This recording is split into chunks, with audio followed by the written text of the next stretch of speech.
I had to literally pace back and forth whether or not I was going to speak on this, but I've already received emails, inbox messages from my Twitter account, tags on various other social media pages, like telling me, can I speak about this and everything like that. I'm going to be completely honest with y'all right now. And I'm probably going to get a lot of flack behind this whole thing right here. And I know that I am because of my stance about this particular situation, because if you've been subscribed to me since at least January, right around the time when this incident first happened, I did a video talking about it. I posted the whole video up there, then I gave my commentary on it, and I got so much pushback. That was probably one of the few videos on my channel where I had a lot of people disagree with what I was with what I was saying. I had some people agree, but I had more that did disagree with me. It's probably people still there right now, still leaving comments, but I don't get notifications from it anymore because the video is so far back. And if y'all watch the video goes to trial, this guy will most likely not receive any jail time. I called it back then, and it was so easy of a call to make for a couple of reasons. One, the obvious, he's a white guy. That's pretty obvious. Had this been a black guy, we already know probably most likely what would have happened. Two, look at the location. It happened in Asheville, North Carolina. What's the population of Asheville? Sure, when we saw the video, it was mostly a lot of black kids there. But that could be the setting for many malls if they're traveling in packs. And then three, the full examination of the video. Now, many of what people are sending me is the last portion of the video, which you see right here in the picture on the left, when the punch happened. What they're not showing you is the entire video, because the entire video is like over a minute long. Like what led up to that, leading to this point. What people keep sending me, or what keeps floating around, is that 10 seconds, that last 10 seconds of the video. If that was something that was submitted to court, just the last 10 seconds of this, they would probably throw this case out. And you want to know why? Because it would be seen as just not strong enough evidence, because the whole thing is not being presented there. They would be like, okay, where's the rest of it? They would laugh at this. If that 10-second part was what was shown in court, they would immediately toss this case out. They saw the entire video that I posted back in January, not my video, but the entire video leading up to this whole situation. And that's most likely why they tossed this particular thing out.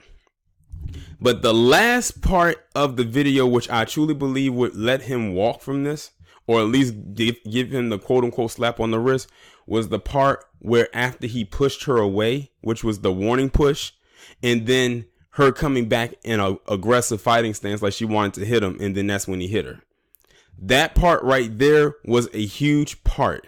And that part was the one that kept being shown in that 10-second clip that people kept sending me. That's the part I'm telling you they most likely went with in the entire thing. And that's what led to the decision that this judge decided to make. I called it back then that he was not going to go to jail. I knew he wasn't. Many people are shocked that he isn't. I'm like, do you know where we live? I'm going to go ahead and read this article. It says, North Carolina man who brutally punched 11-year-old black girl in viral video sentenced to racial justice workshop. That's the same type of thing that they do with those cops. It says, a North Carolina man who punched to the floor an 11-year-old black girl must take part in a racial justice workshop as part of his sentence after he pleaded guilty to the assault. And see, there it goes. When you plead guilty to stuff like this, they usually always manage to find a way for you to get off or get a slap on the wrist.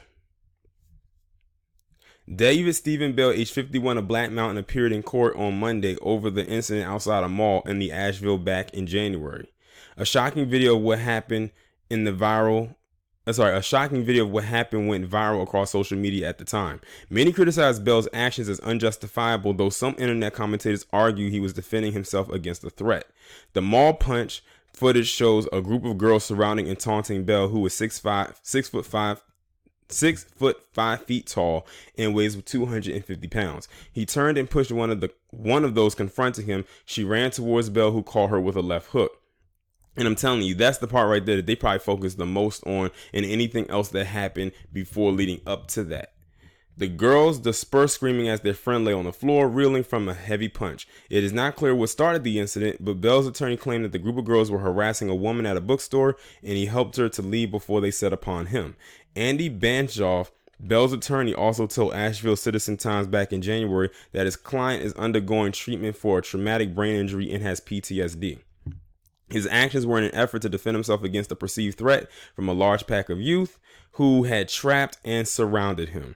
After the group dispersed, Bell flagged down an Asheville Police Department officer and told him what happened at the bookstore. According to the Buncombe County District Attorney, Bell pleaded guilty to 1 count of misdemeanor assault on a child under 12 and one count of assault on a female. He was sentenced to one 60-day suspended sentence and placed on unsupervised probation for 12 months. Bell will receive credit of 2 days for time served to go against the suspended sentence. Moreover, Bell was sentenced to participate in a racial justice workshop, anger management, counseling, community service, and to pay court costs. There was also a third charge relating to an alleged assault on a female, but after multiple unsuccessful efforts to subpoena and contact the victim in that case, the state entered a dismissal, the district attorney's office says. Okay, let me pause right there. Did y'all hear that last part? It says there was also a third charge relating to an alleged assault on a female, but after multiple unsuccessful efforts to subpoena and contact the victim in that case, meaning this girl and anybody, I guess like family members, anything like that, the state entered a dismissal. Now you got a question here. You got to question something right here. Why was the girl or her family, who in their situation would be rightfully mad or pissed about this, why were they not present for that? Like, that's a huge red flag right there. Like, why wouldn't they be there for that? That's my question. And I have like another thing to say. When you looked at that video, there was like no adults around. Like, I mean, as far as with those kids, none. And I'm like, she's 11 years old and she's out there that late. Now, I don't know what the time was. I'm just assuming that it was late that night. Where were her parents? Where was the legal guardian? That they were all just out there by themselves. But I still question why she and her family were not at court to issue in that particular charge. That could have been the one charge that could have stuck. And they said that they tried to contact them. It says, according to Heavy, Bell's now deleted social media and internet profile shows he is married with 2 children and a piano teacher. In a Facebook post after his release from jail, following his arrest in January, Heavy reported that Bell uploaded a picture of actor Zach Galifianakis with the words, "Have you ever noticed in every group of friends, the shortest one is the craziest?" That may not have been the smartest thing to do. But yeah, I called this back in January that he was going to walk from this, especially with how lightly they handled this back in January when it first happened. Like I said, some of you are just now seeing this and have not seen the entire video, or were not around when I did my initial commentary when I spoke about this. I knew he was going to walk. And I've always said that the thing that got me with the whole video, and I knew I was going to receive flack, but I didn't care. I might receive flack saying it again, but I don't care. If you know you are not in the same weight class of someone bigger than you or stronger than you, why try to square up with them? And that's exactly what she tried to do after he pushed her the first time. She ran back because she got hyped up by her silly ass friends and tried to square up with him. And people keep trying to bypass that. They say, well, that's still no excuse for a grown man to hit and swing on a little girl. Let me tell y'all something right now. Y'all must be not know how these crop of kids today operate. Some of these kids are disrespectful and bad as fuck. And some of you have dealt with kids like her before. And some of you probably had to almost lay hands on kids like her before. Some of you probably have. Or had threatened to do so.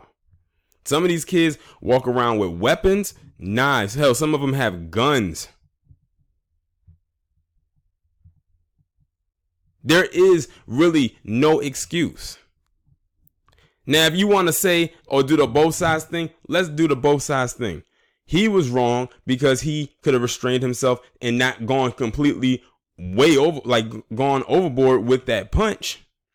But at the same time, she should have known not to square up on somebody that was way bigger than her and way stronger than her. 6'5", 250 pounds against her little short self.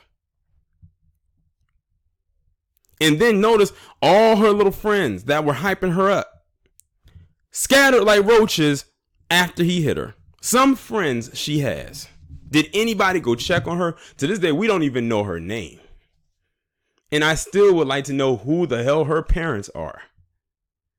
I'm still stuck on this part where it says that she didn't even show up to the court after getting or receiving multiple where is it? Let me scroll down here. Where it says a third charge relating to an alleged assault on a female, but after multiple unsuccessful efforts to subpoena and contact him. That means that to subpoena someone, they actually had to have somebody go out there and try to contact them or try to get them to come to court. Now, any person who's in that situation would love to jump up and go to that courthouse. That right there could have literally probably changed a slight scope of this case. But by them not going there, they were like, okay, we tried. She's not coming. So that was one charge they had no choice but to dismiss. And who knows, that could have been the charge that could have changed the outcome of this case. So you got to look and examine at everything. See, this is why I know I'm going to get a lot of flack for it, because I'm not doing this from an overly emotional place. I'm not. I'm doing this from one of logic. And this is not me sitting here defending his actions or completely just discarding or disposing of her. I'm looking at it from a full-blown examination. I called this. I knew it was going to happen. I knew it. This is a very different situation compared to many others that I have talked about, where I can clearly say, oh, they were definitely dead wrong for what they did. They deserve this punishment. But at the same time, like I said, this is a different crop of kids today. Many of them are rude. Many of them are disrespectful. Many of them are bad. And that can come from any group.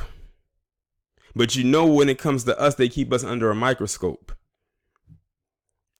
And I have to also further add this to black women, black females, like, you know, in general.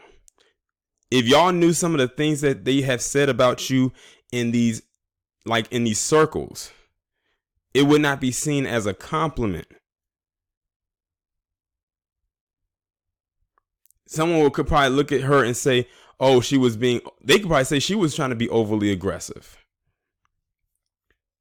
It is not cute and it's not a compliment when someone refers to a female, the one that's based or foundational, what's the word I'm looking for? Steeped in their femininity. Is not cute or a compliment when someone refers to them as being masculine. It's not.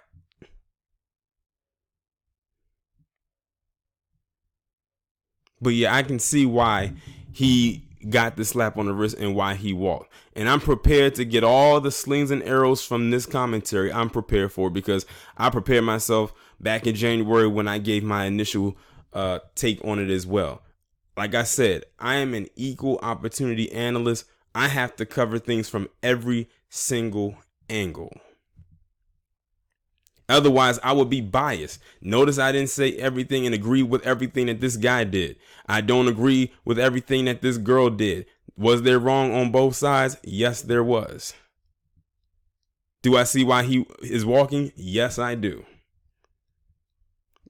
Did she overstep her boundaries when she decided to try to one up on this guy after he pushed her away? Yes, she did. But some people can't even do that. They want you to automatically be on one side or the other, and if you don't fall onto that side that they fall onto, then they easily discard you. I'm not about to do that.